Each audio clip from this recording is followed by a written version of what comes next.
All right, everyone. So, Super Bowl is happening tomorrow. Super Bowl is happening tomorrow. And the big question is whether or not the camera people will spend more time on the football game itself or on Taylor Swift in the stands. Now, a friend of mine, Tommy from college, he made a post on LinkedIn, and I know this is a weird change of pace from my usual promotions here, but if you don't follow me on LinkedIn, I do have a link in the description box of all my videos. Matter of fact, all my social media is down there. Twitter, Instagram, LinkedIn. Make sure you follow me there. But basically, he made a post yesterday that sparked some very, very, very good conversation in the comment section below. He basically made a post about Taylor Swift is everywhere in honor of the upcoming Super Bowl. I thought we can have another fun Friday and ask a question that really matters. And honestly, this question, it really does matter. He lists some random facts. The theory of 6 degrees of separation states that you are connected to anyone on the planet from no more than five intermediaries. I'm 1 degree away from Taylor Swift multiple ways. Number one, went to undergrad with her cousin. Number two, went to undergrad with one of her childhood friends. Number three, met a fan who won a contest and spent a day with her. Personally, I've loved watching Taylor's rise to fame. She will go down in history as one of the most influential people of our time. And then he has a poll. How is Taylor Swift rated? There's about 80 votes. 12% underrated, 46% correctly rated, 42% overrated. Now, personally, I picked overrated, and I'm going to explain why. Also, fun fact, since me and Tom, we went to college together, I also went to college undergrad with her cousin, and I met her, not Taylor Swift, but her cousin. She, if I remember correctly, she lived in my sister dorm, which is basically like at Liberty's campus. You would have a guy dorm, a girl dorm. This is before they had like the co-ed dorms they have now where, there's like a living area where the guys and girls can mingle. But of course, the hallways are separated where males are on one end, females are on the other. But I'm talking back in my day on Liberty's campus, they would assign like, oh, well, this dorm is the sister dorm to this dorm, and that's the brother dorm, and you can hang out and do stuff, whatever. So I forgot her name. I think it was Caitlin Swift, and she was pretty cool. Sister dorm, met her a few times. Very cool person. But back to the point of this video, because Tommy was like, yo, man, I love when you give commentary like this and you break things down. You should do a video on it. So Tommy, hey, this one's for you. But I said Taylor Swift is overrated, but not in a hater way. This isn't me coming across as a hater, because I've said this multiple times on the channel. I'm actually a Taylor Swift fan. I've been a fan since '06 when she dropped Our Song. For context, I'm a 32-year-old heterosexual black male. Clearly not the target audience, but damn it, excuse the language, Swift can put out a good song. She still can. I think that for me personally, I'm more of a fan of if I'm not mistaken, Taylor Swift's first album was titled Taylor Swift, so a self-titled album. I've been the Taylor Swift album, self-titled, to 1989. That's like my favorite stretch of Taylor Swift, I think. And I'm probably going to miss an album, so let me know if I do. I know the Swifties out there will correct me. Taylor Swift, Speak Now, Fearless, Red, 1989. And I'm not including like the Christmas album or deluxe editions and whatnot. I'm just talking about like those 5 albums, that, stretch of albums there. I think that's like my favorite era of Taylor Swift. I kind of fell off during the Reputation era because at Liberty University, a lot of white girls there, a lot of white people in general. And it's a melting pot, but it's mostly white people.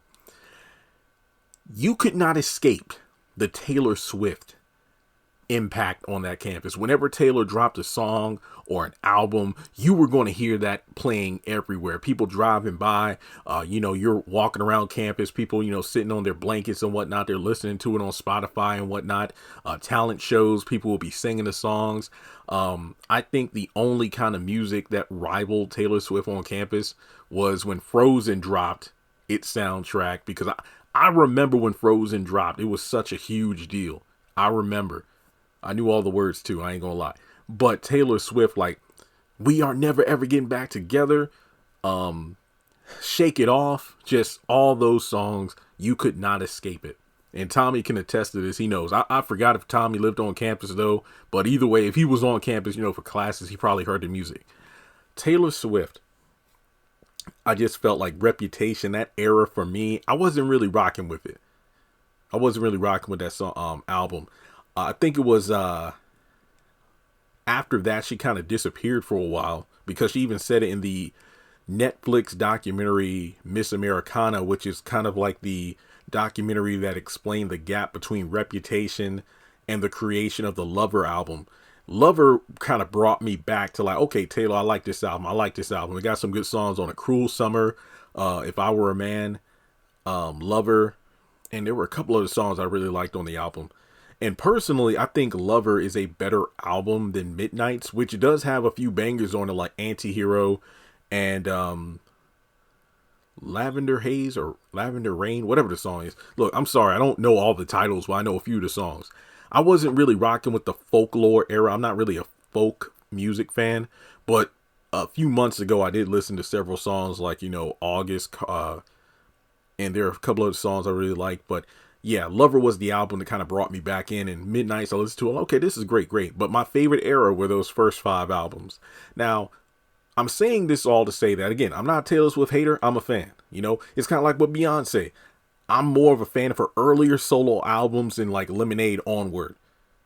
So I'm not like part of the Beehive. I'm not a Swiftie, but I'm a fan. So when it comes to Taylor being overrated, I feel like overrated, I'm not changing my vote. Could I mention this in the comments? Like, I'm not changing my vote. I think overrated is a term that I felt was most appropriate on this poll, because I feel like there's a level of overexposure and it's kind of exhausting. Like, Swift is everywhere. It's just like with the MCU, way too many televisions, streaming series on Disney Plus, way too many movies that came out, and most of those projects were just lackluster. Now, I'm not saying anything Taylor Swift does is lackluster, because anything she does blows up. That doesn't mean that there are some projects that I don't like as much as but even though she doesn't do anything that's lackluster, I do feel like there are certain projects that I personally like more than others. And she's very experimental with the music, like the folk music. I never expected that from her.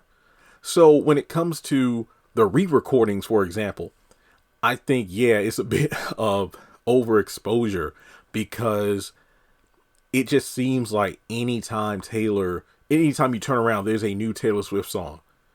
There's another Taylor Swift song. Then she's going to drop an album. Then she announces on tour or whatever that I'm dropping a re-release of or re-recording of this album from, my past discography. Now, you might not believe this, but personally, I have never listened to one of her re-recorded albums nor songs.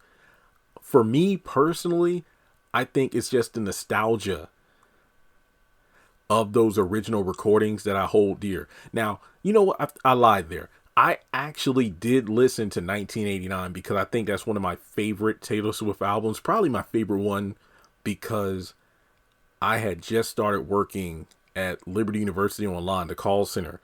And when I got out of training and I was in nesting, because they would allow you to like listen to Spotify and whatnot in between calls, and I would have the headsets in, or my personal headphones in, and everybody on the team I was training on, we listened to the album. So personally, that album is just special. So I decided, you know what? I'm going to listen to the re-recording, but the production value and whatnot, I don't think it was as crisp as the original. Now, that doesn't mean if I ever went to a Taylor Swift concert, it's like, oh, well, Jeremy wouldn't like those songs because they're not the same as when she originally recorded them. Duh, she's older now, but she can still bring it. I'm just saying that for me, it's just like, no, I'm good. It's like those, the movie wasn't good as the book, so I'll just stick to the book. Anytime she does a re-release of her albums, they break records. They're like, oh, they hit a new streaming record on Spotify.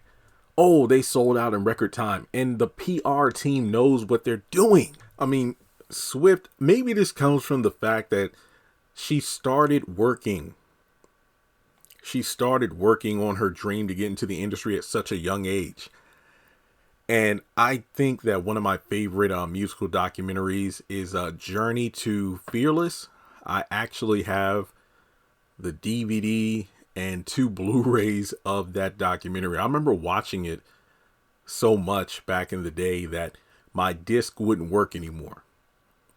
And there was a time where I actually wanted to get into music as a songwriter. Actually, I still have my binders of poems and songs I used to write back in college. And I don't know, maybe one day I'll do something with them because, now that I got a sizable YouTube channel, not this one, I'm talking about the main channel, Our Kind of Entertainment, almost 300,000 subscribers. Maybe I'll do something at some point. But, I just admired her never give up attitude. The fact that she knew at such a young age what she wanted. And I think she even used like MySpace and whatnot to promote her songs back in the day. And I think her being that young and integrating social media into her branding, that's why she's so good at it now. That's not to say anything in terms of her not having a team, because I got to give props.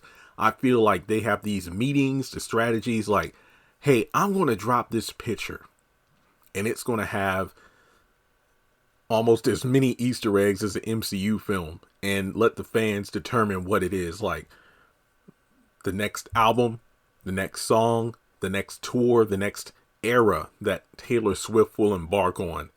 And people go nuts. I mean, there was even an article. There was even an article I saw about the Grammys last week. Wait a minute. After accepting her award, Taylor Swift took her gloves off. What could that mean? It's crazy. It's kind of like those people that take time to see when a person hey, did you know that this celebrity unfollowed this celebrity? Who does that? Who goes out of the way? Who goes out of their way and does that? Somebody does, because apparently they get paid to do so. But all I'm saying is this. Even though she can come across as overrated to some, untalented to others, there are far more people who love Taylor Swift than those who do not. The numbers do not lie. Even though I feel like there's an because here's the thing though, and I always like to compare, and listen to me now. I was born August 29th, 1991. So your boy's a Virgo. I share the same birthday as Michael Jackson, the late king of pop. So I don't like it when people try to compare one artist to Michael Jackson, because Michael is in his own league. Beyonce is in her own league. Like it or not, Taylor Swift is in her own league.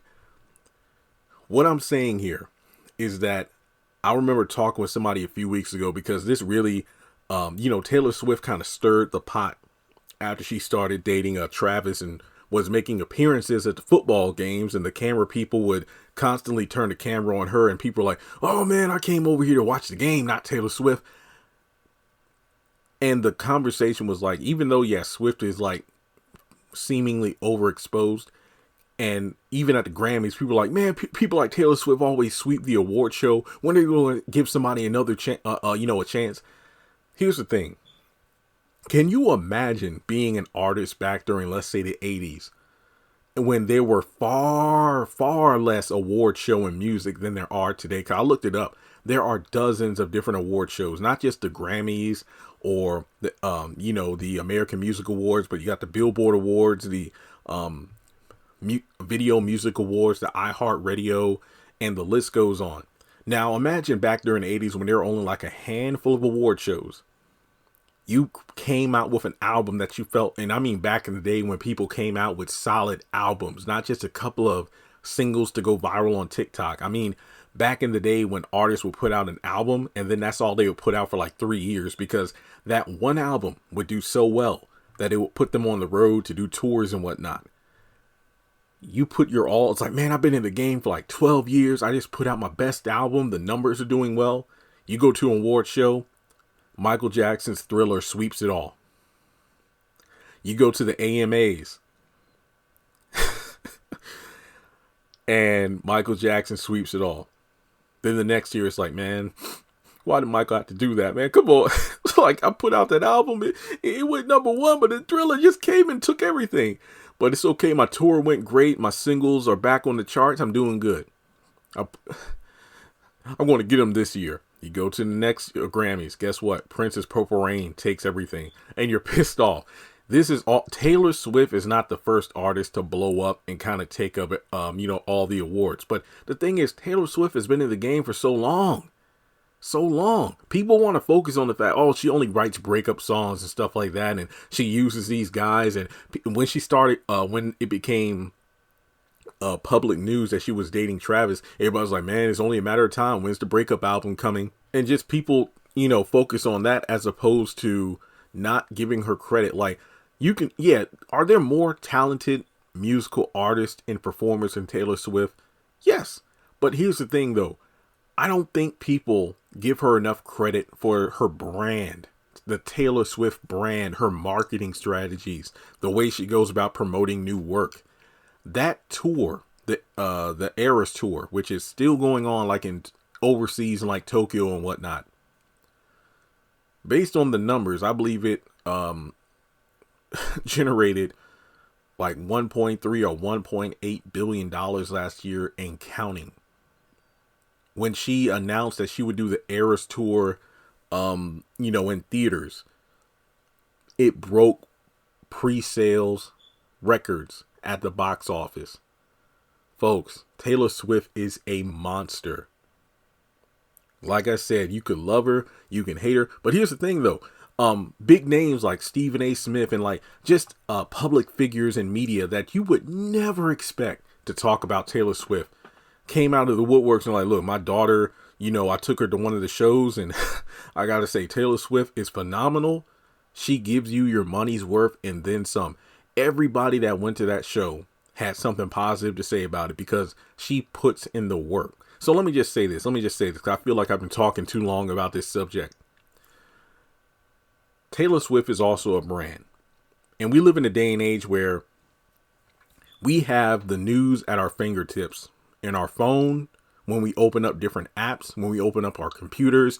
If you got a smart TV, you're probably going to see something Taylor Swift related.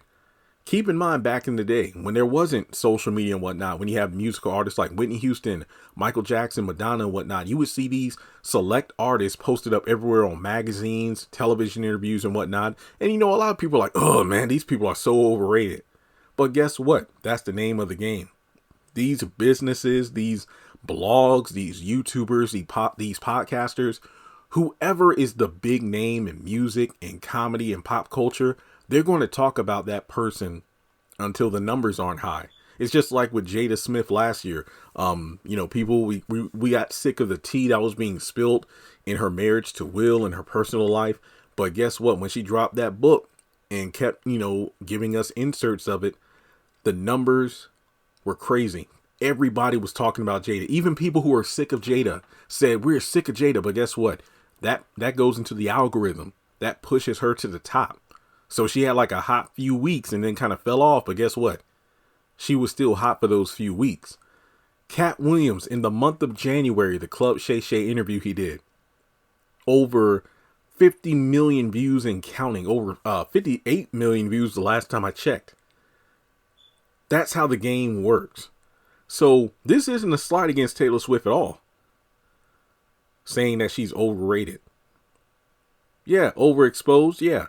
But guess what? It's well deserved. She put in the work. And there are rumors that she is allegedly in Deadpool 3 coming out later this year. Because her and Ryan Reynolds are close friends. Rumors were like, oh, she's playing Dazzler. I believe a mutant from the X-Men franchise. I don't know if this is true. Again, it's a rumor. I have no doubt in my mind. If Taylor Swift is in Deadpool 3, that will probably be the highest grossing Marvel film of all time, even bigger than Avengers Endgame. I wouldn't, even if it's like a 30-second cameo, People who never watched the MCU, especially females, they would go watch it with their boyfriends. They would go crowd the theaters, just like the NFL. How many non-sports loving, non-football watching females or Swifties started watching the NFL? The numbers don't lie.